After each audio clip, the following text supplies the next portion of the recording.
La paroisse Israël Baoudénon dans la sous-région de Ouida a célébré sa fête des moissons suivie de la vente de charité ce dimanche fin octobre 2019. C'est en faveur d'un culte d'action de grâce suivi de la vente de charité que les fidèles de la dite paroisse, ensemble avec les invités et sympathisants, ont bravé la pluie pour apporter les prémices de leur récolte devant l'Éternel Dieu de la moisson. Démarré à 10h, conformément aux prescriptions de l'Église, cantiques, chants et prières ont meublé ce culte.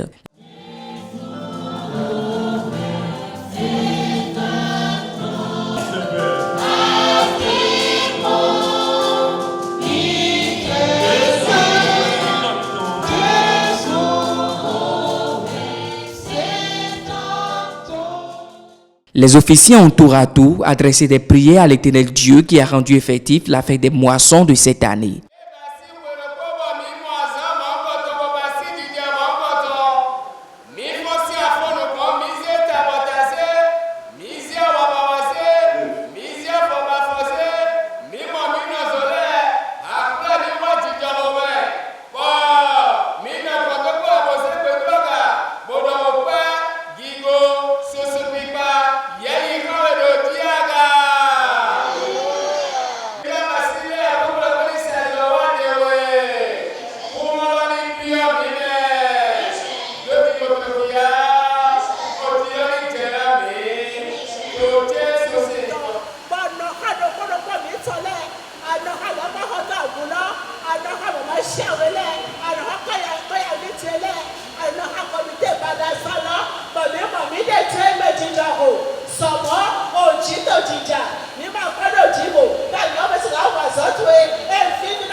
L'anthème de cette fête a été assuré par la chorale de la paroisse Israël de Baou en fête, celle de la paroisse de Kokotomé, le groupe Arwang Baoun de Sotiankwe et le groupe Fanfare.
La prédication a été l'œuvre du pasteur Achille Koupaki. Il a convié les participants à perpétuer la doctrine laissée par le prophète fondateur Samuel Bileo-Joseph Oshofa.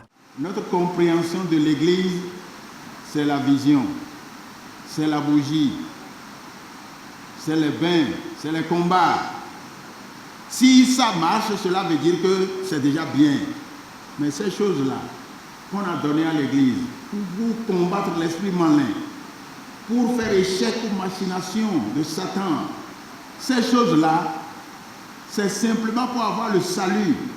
Et quand on parle de salut, il y a une série de saluts avec petit s. Quand je suis malade et que je suis guéri, j'ai le salut. C'est un salut. Quand j'ai échoué plusieurs fois un examen, que je suis allé une énième fois et que j'ai réussi, c'est un salut. Si dans mes prières, dans mes quêtes, jeune fille que je suis, je n'ai pas encore trouvé mon âme sœur et que j'en trouve une un jour, c'est un salut. Mais cette série de petits saluts-là, avec petit s-là, ça ne nous conduit pas au ciel. Parce que le salut auquel nous espérons là, c'est le salut avec grand S, le salut final. Et ce qui nous conduit au salut final, c'est la parole de Dieu. Cette parole que nous avons mise de côté dans l'Église. Cette parole que nous n'aimons pas dans l'Église. Et quand on en parle, quand quelqu'un vient faire la prédication, on trouve qu'il est un peu trop long. Mais tout à l'heure, quand on dansait, on n'a pas été long, le temps ne passait pas. N'est-ce pas? Quand on dansait là, le temps ne passait pas. Mais quand il s'agit de la prédication, il n'a qu'à vite faire pour descendre, nous on veut danser. Ce ne sont pas les danses qui vont nous conduire là-bas, hein. C'est la parole de Dieu. Donc nous devons faire un retour sur nous-mêmes. Faire un retour sur nous-mêmes pour comprendre que si nous avons déjà fait 5 ans, 10 ans, 20 ans, 30 ans dans cette église, et que nous ne nous sommes jamais donné la peine d'aller acheter une Bible, d'avoir une Bible, cela veut dire que nous ne sommes pas chrétiens. Nous ne sommes pas chrétiennes. C'est ce que ça veut dire. Quand je parle, c'est surtout la jeunesse de mon église. C'est vous, la relève de demain. C'est vous qui allez nous remplacer demain. Mais la pente sur laquelle vous êtes là, c'est une pente dangereuse. Quand on va vous dire que samedi prochain, il y a concert sur une paroisse, vous allez voir tous les jeunes aller là-bas. Dites-leur, samedi prochain, il y a conférence biblique ici, vous ne les verrez pas. Vous ne les verrez pas. Parce que pour eux, la parole de Dieu, là, ce n'est pas ça l'église. C'est d'abord ça. La parole de Dieu, c'est d'abord ça dans l'église. Le tissu dans lequel est taillée ta robe de prière, c'est à 2000 francs le mètre. 3000 francs le mètre. Il t'a fallu 4 ou 5 mètres. Si c'est à 2000 francs, ça fait combien? 10 000. Mais tu n'as pas 1500 pour acheter la Bible. Tu n'as pas 1500 pour acheter la Bible. C'est pourquoi Oshofa qui nous parle à nous chrétiens de cette église. Je sais qu'il s'introduira parmi vous. Après mon départ, des loups cruels qui n'épargneront pas le troupeau. Oui. Et qu'il s'élèvera du milieu de vous-même. Il s'élèvera du milieu de vous-même. Les réactions à la fin du culte. Mais c'est allié ton somolo dio dijawe. Bon et ma kono dio toi.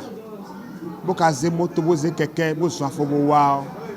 E jro eton yi candidat eton ma weze gbigbo mo ko to na imenu ye. Nde bubo nu amblo nu ma mo na hon ton a. Asiko boblo a hu me mo ko ton le o. Mi to gbenu ye. Do dagbero wi wa lo me o. E na kono yeji. Ma gbero to do e to ajo kami e kuno gbagba o. E na dondo popo eton le. Aya jije tin nu gbogbo ko mo hun lo su tin. Na tetan to.